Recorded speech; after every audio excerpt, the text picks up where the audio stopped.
Hello friends, motivational stories की series में आज मैं एक नई मोटिवेशनल स्टोरी लेकर आ गई हूँ जिसका मॉरल है अपनी तुलना किसी से ना करें। Don't compare your self with others. तो स्टोरी शुरू करते हैं, बाद में इसके बारे में बात करेंगे। स्टोरी है एक कौवे की।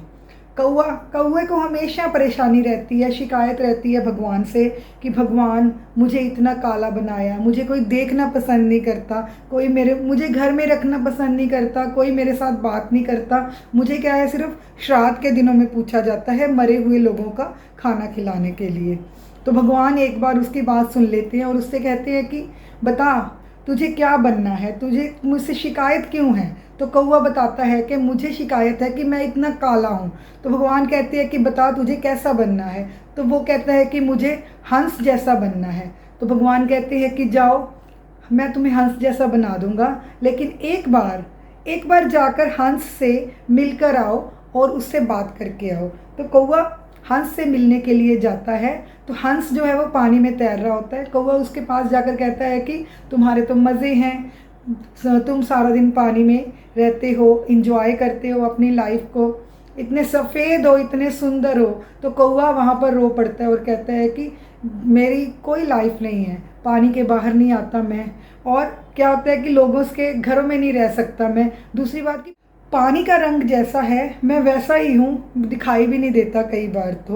तो भगवान के पास दोनों चले जाते हैं। तो भगवान मुस्कुराकर कौवे से पूछते हैं कि क्या तुम्हें हंस जैसा बनना है। तो वो कहता है कि नहीं, मुझे हंस जैसा नहीं बनना। तो क्योंकि हंस को भी अपनी ज़िंदगी से शिकायतें हैं। तो वो कहते हैं कि अब बताओ तुम्हें मैं कैसा बनाऊं दोनों को।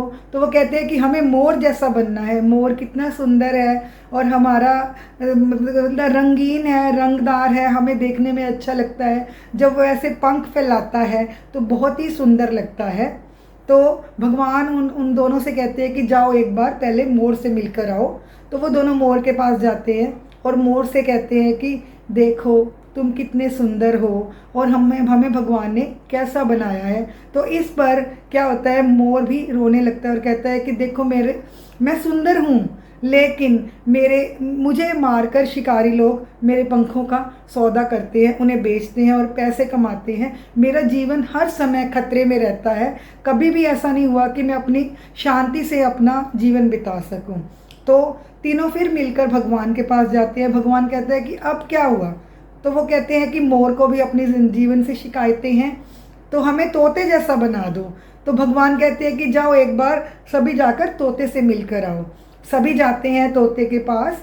तो तोते से कहते हैं कि तुम कितना सुंदर हो, कितना अच्छा तुम्हारा रंग है, देखने में कितने सुंदर हो, सभी बच्चे तुम्हें प्यार करते हैं, लोग तुम्हें अपने घरों में पालते हैं। तो तोता भी रो पड़ता है। वो कहता है कि मेरी कोई लाइफ नहीं है, शिकारी कभी भी मुझे पिंजरे में कैद करके ले जा सकता है, लोगों के घरों में मैं रहता हूँ, वो मुझे प्यार करते हैं, लेकिन मेरा जीवन जो है वो एक पिंजरे के अंदर ही व्यतीत होता है। तो ऐसी लाइफ नहीं चाहिए। तो वो कहता है, तोता कौवे से कहता है कि तुम्हारी लाइफ देखो कितनी अच्छी है, तुम्हें कोई भी कैद करके नहीं रखता, तुम स्वच्छंद अपना जीवन आज़ादी के साथ बिताते हो, जहाँ चाहो वहाँ जा सकते हो, जुड़कर यहाँ वहाँ, लेकिन हमें हमेशा शिकारियों का खतरा बना रहता है। तो सभी मिलकर फिर भगवान के पास आते हैं।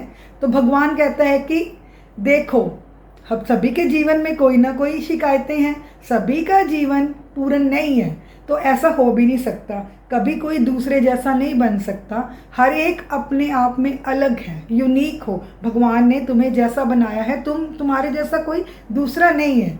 इसलिए अपनी तुलना किसी दूसरे से ना करो और जो हमारे पास है उसी से खुशी खुशी अपना जीवन बिताओ और उसे उससे भी बेहतर बनाने की कोशिश करो। तो दोस्तों, ये कहानी हमें यही सिखाती है कि अपनी तुलना किसी से ना करो। Don't compare your self with others. जो हम में कमियां हैं वो किसी और में खामियां हैं और में खूबियां होंगी, लेकिन जो हमारे में खूबियां हैं वो दूसरे में कमियां भी तो हो सकती हैं। जो हमारी कमियां हैं उन्हें हम दूर करने की कोशिश करें और अपनी खूबियों को और भी तराश कर अच्छा बनने की कोशिश करें। तो फ्रेंड्स, कैसी लगी आपको ये कहानी? अगर आपको ये कहानी अच्छी लगी हो तो प्लीज़ इसे लाइक करना और कमेंट में ज़रूर बताना कि कहानी कैसी लगी। और मेरे चैनल को सब्सक्राइब करना। ऐसी अच्छी अच्छी कहानियों को सुनने के लिए हम फिर मिलते रहेंगे।